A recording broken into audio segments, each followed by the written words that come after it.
Hi, everyone. Welcome back. You're still with us here on the C Morning Show. It's time for our first morning discussion, and today we're going to discuss the virtual repository of Indonesian popular music. Now, this digital archive aims to collect, preserve, and share Indonesian musical heritage that spans genres and decades, alongside the cultural shift that has been shaping the music that we hear today.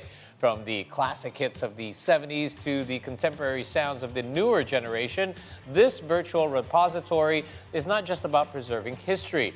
It's also about making it accessible for the generations of now and the future. Yes, that's true. As we were chatting just now, joining us to discuss the significance of this project, its impact on Indonesia's music scene, and also the future of preserving cultural heritage through technology. We have here in our studio Nusantara, Irama Nusantara Chairperson, Dian Onno. So thank you for joining us. Good morning, my Dian. Good morning, thank you. Thank you for inviting me. Yes, of course. So I want to talk to you about this creation of Indonesian Music Digital Archive. So what inspired you to create this, and why is it important to digitalize Indonesian popular music into digital form? Yeah. So basically it was because we didn't have this archive of old Indonesian music back then. So we established Irama Nusantara. There were 7 of us. All of us are music lovers, collectors. And we realized that it was very hard to find Indonesian digital music or Indonesian music archive back then. I mean, if we try to find music from the US, like Billie Holiday, everyone in the top 20s, we can easily find it on the internet, on the radio, on the museum. Yeah. But where do we find Indonesian music? So we couldn't find it, and we tried to go to Museum, Archive National, we didn't have it. Right. And it was such a shame because we think that these are the treasure of Indonesian cultural heritage. Yeah, I it was agree. so cool. I mean, Indonesian music back then was so cool. I mean, some people, younger people know Indonesian old music as very slow genre for It's not. oldies, bapak-bapak, ibu-ibu, but it's not. It's very, sometimes it's very psychedelic, it's very rock and roll. Some of it is very ahead of its time as well. Yes, if you listen to it now. exactly. Yeah, It's very yeah. progressive. Right. Thing. Yeah. Okay, so tell us a little bit about the process itself, because this must have been very challenging. I have friends who are in the music business, and they collect old vinyls, and some of them are so rare. That's why you had this kind of boom of like Indonesian pop parties where DJs would play like older, and now that putting them in digital form definitely must have been a challenge. So tell us a little bit about the process behind it. It is a challenge. So none of us has the technicalities, capabilities of doing this. Okay. You're just music lovers and collectors, right? Music lovers. So most of my co-founders coming from the musical scene, like some of them are producers, musicians, artists, and everything. I'm not. I'm just a music lover in general. So the challenges, exactly, we have 3 challenges. Number 1 is to find the collection itself. Because it was, you said that. It's rare, it's hard to find, and when we find it, the condition is very bad. Correct. And then the second one would be the technicalities. We didn't know how to digitalize it. It was 2013.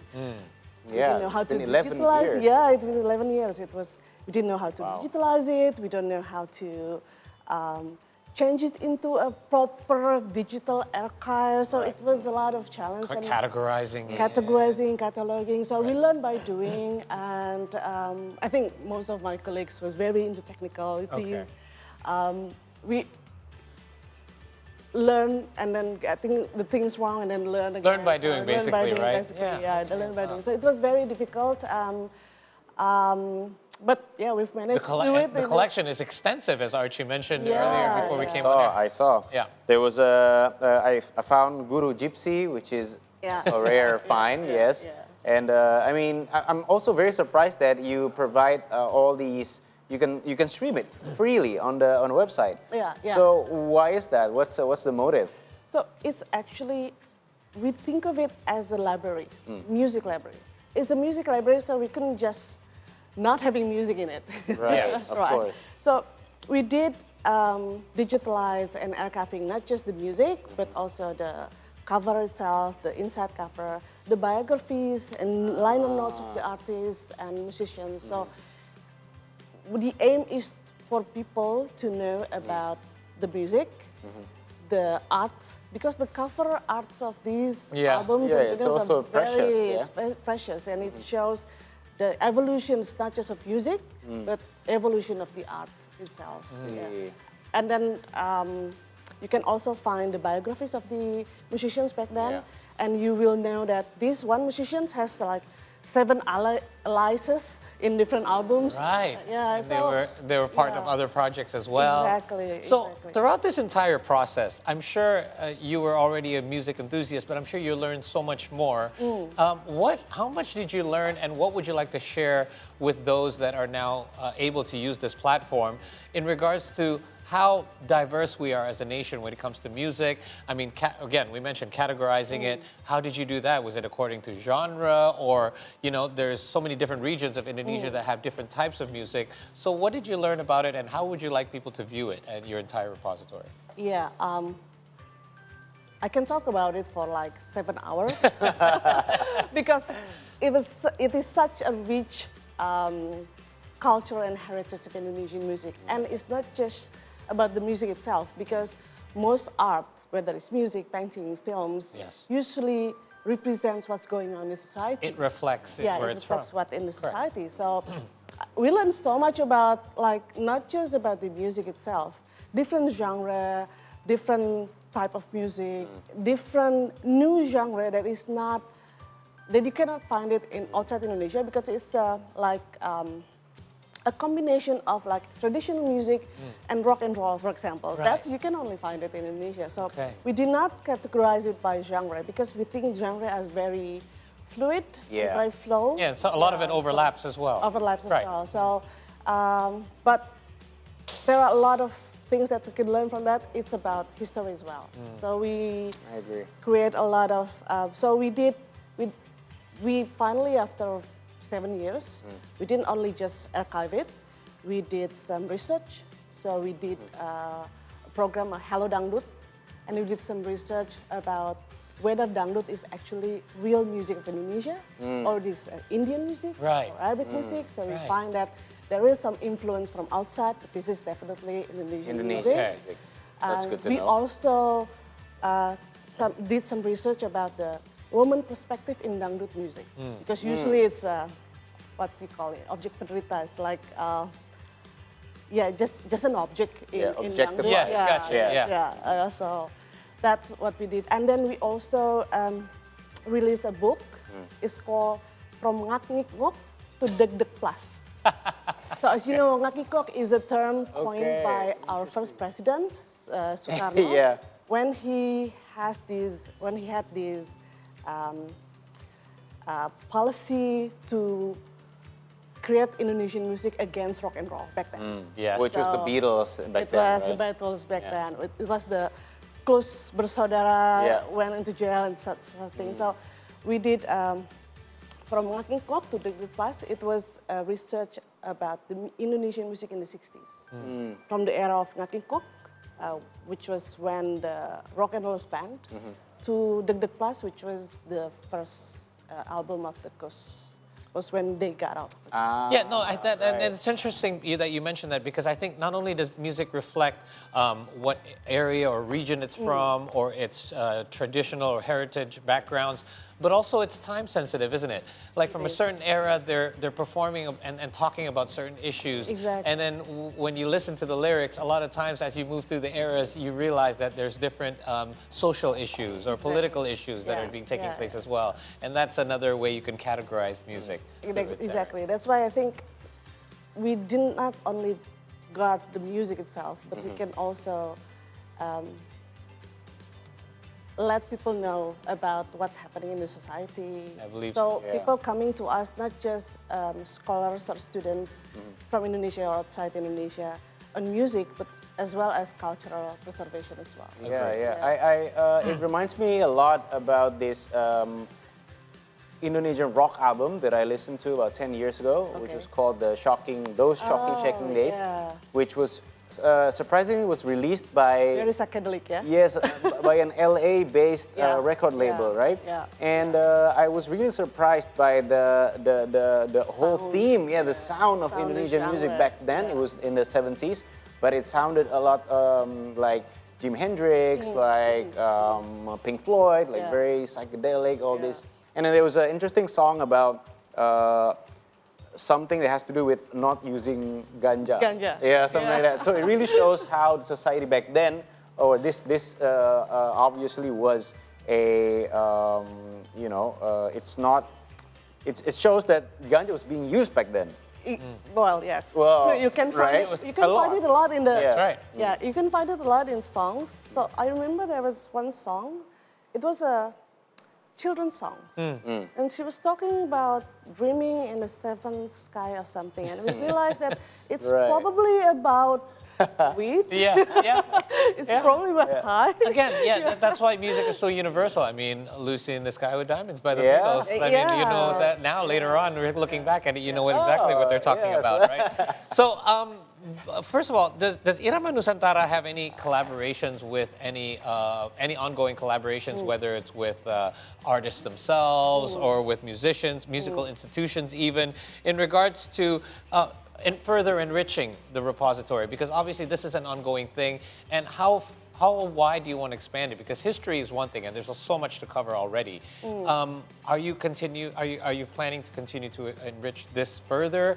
Because if you're educating the newer generation about older music, what would be the next step from there? Okay, so the aim is not to be an old Indonesian music archive. Okay. Is to be an Indonesian music archive. Okay. So Gotcha. the ideally would be like, ideally we have like different divisions, like the 60s, 50s, 70s, and 2000. Even now, if you're releasing music now, you Yes. should be Part of the in part of the repository. Correct. part of the repository. However, we realized that the urgency is much more important when from the old music, because it's Sure. gone already. So Yes. we focusing on that first. And then now we have 8,000 80,000. 8,000 release, Okay. music release, which equals to probably about 80,000 songs. Wow. And magazines as well, from the, not just from the 50s, but also from the 20s. You didn't know From that the we have this 20s? Wow. yeah. We have music from the 20s. Well, actually, at the beginning we thought we started from the 50s because it was officially when the local record labels established, Okay, like makes Irama sense. Records and everything. Sure. But then we met a collector in Bandung. He passed away already. He's Paharyadi Swadi, and he had some collection before Indonesian independence. Way. So it was the 20s. It was like What form was it in? it looks like vinyl, but it's made of shellac. So it's Really? more fragile. So if you put it underwater, it can break. Wow. And it only side A, side B. So it was like Only the two songs. gramophone. you Yes, know, as, the old, in like the movie. original records before Just it was- one song, this side. And so maybe it was for dancing during the colonial. For the- Unbelievable. Yeah, so we found out there Wow, there really were interesting. some records from the 20s, 50s, 60s, and everything. Now we are not working ourselves. We are working with a lot of communities. Nice. Now that after 11 years, we know how to share the knowledge, how to digitalize it. Right. So we work with a lot of communities in Jambi, Bandung, Surabaya, Semarang, Jogja, Bali, Makassar. Due to the limitation of collection, I think we already borrow everyone collections in Jakarta. We also work with the second-hand owners of sellers of vinyls in Jalan Surabaya, for Yes, example, yeah, or of Blok course. M. Right. They're very Many nice. of the, They're very many of them open. now Yeah, these they're days. very open. So people are willing to Very happily willing, share this. yeah, very willing. Because we don't have, we didn't do any commercializing. Yes, there's no There's business no motive. business model of it. That's was one of the most challenging one. Right, right. Because we don't have the rights to it, so we cannot commercialize it. Okay. So it was quite difficult. But it's still very nice to know that like-minded, because music lovers, they love to share music, Yes, right? that's And true. it's nice to know that they're able to share Very their collection. supporting, and the ecosystem is building, and we So work cool. with different people from other areas of Indonesia, and we hope if any one of you watching here, if you have some rare records music from the and, 20s. Submit it. everyone can come, and then if you want to learn how to digitalize it, and then help us, because sometimes when we find like cassette, like traditional music cassette, and we try to digitalize it, and then we find out that the cassette and the cover album is different. You know how it is with cassette, Yes. right? Yeah. So Yes. it's different album and then different. So Yeah, it's like a fold, like it's thing that you put inside the case. You put inside Right. the case. So we didn't understand, like, for example, Dayak or Manadonis or Makassar. So we need people see. from Right. those areas Right. to let us know, is this really the song from the cover album or not? So, The language, because the the local language are dialect, the different, local yeah. dialects, that because makes we sense. couldn't really validate different it. language, right. So we really need support also from a lot of people in Indonesia. Right. So I wanna ask you about, because we've been talking about archiving music in the past, right?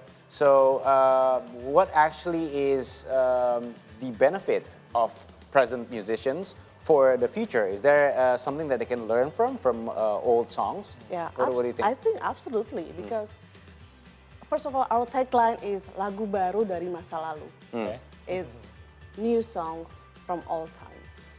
Right. So I think music and art is a learning process. It can be an inspiration for younger music, it can be a source of study for scholars, students, researchers, and everyone.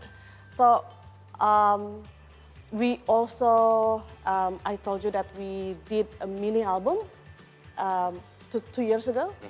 Try to find 5 of these songs and then remaster it and have some new popular singers sing it, like Andin, Ayah Anjani, and then they try to sing it again with new arrangement. Right. And then to the newer generation, it feels like a new song, but Yeah. it's actually It's old old songs. songs. And it gives them that connection, right? Like knowing an Exactly. artist that they Yeah, know, but yeah. actually, hey, guess what? This was actually a remake of Yeah, and then it's also can help for me.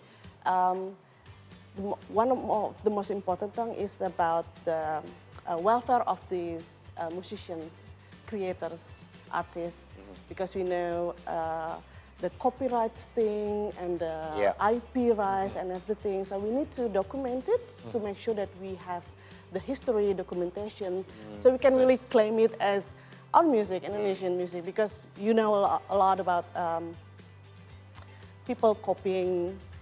Claiming. Claiming. That's actually a really good point. That's so important. that's one of the reasons why we did it, because like what happened was, so we did a exhibition on Benjamin in Musik Kebangkitan Nasional early this year, and there were some influencers saying that ABBA music, gimme. I saw that I video. think Yeah. TikTok, it was going viral on TikTok Yeah. that the ABBA is copying actually the Bulbul Effendi by Right. Which Benjamin. sounds exactly the same. The intro Yes. sounds exactly the Yeah. same, and it was, I think the Benjamin ones was released in 77 Yes. something, while the ABBA, the Gimme was released in 79 something. Right. Therefore, some people think that it was copied Right. from the Benjamin ones. Right. Yeah. But then, from our archive, we heard that the first album released in 77 didn't have the same intro like ABBA ones. But then there was another record from Dian Records, same as my name, but not mine, Right? has that sound. It was a the different intro. arrangement. Yeah, the same intro is, and it was, I think, was released in the 80s something. Okay, so later. Right. So it's We not didn't really, know. not really I copying. cannot Yeah. say You that cannot it's confirm yes or a no. copy Okay. or not, but with the archive, we can see at least the evidence base Yes. on how to do it, research and investigation. So That's actually a good point. You never think about that because back then musicians didn't think about any of these things. No. Yeah, Right? Like they just at all. create music. they didn't even have the rights. That's right. They sold the rights Right. to the record label. Completely. That's That's right. what another challenge when we want to remaster it. We didn't know who owned the rights now. Yeah, okay. So it's Probably if you ask the artists if they're still around, they wouldn't even know who has the rights to Yeah. their songs. yeah. So thank you so much for joining us, Dian, for this conversation. I think this is a really important platform to have because I, myself with a lot of friends that are in the music industry, DJs, we always have to pay homage to the songs that we play or create nowadays, whether it's sampling older music or influenced by older music. And I think with the new generation, there's so many independent artists these days. Yeah. And I think it's important for them to be able to expose to the richer histories of Indonesian music in order for the future of our music to be better as well. Yes, of You know, course. if you know your history, you got a better future for yourself. Yeah. Yes. But yeah, thank you so much. Yes, once thank you again. so much. How for joining can, us, real Dian. quick, how did you access it? Could you Yes. share with us? Yeah, What's the you can website just go called? to the iramanusantara.org and you can access everything, audio and everything. Yeah, the 80,000 songs that's Yeah. in there. The Archie was playing a few of them just now. when we were on already.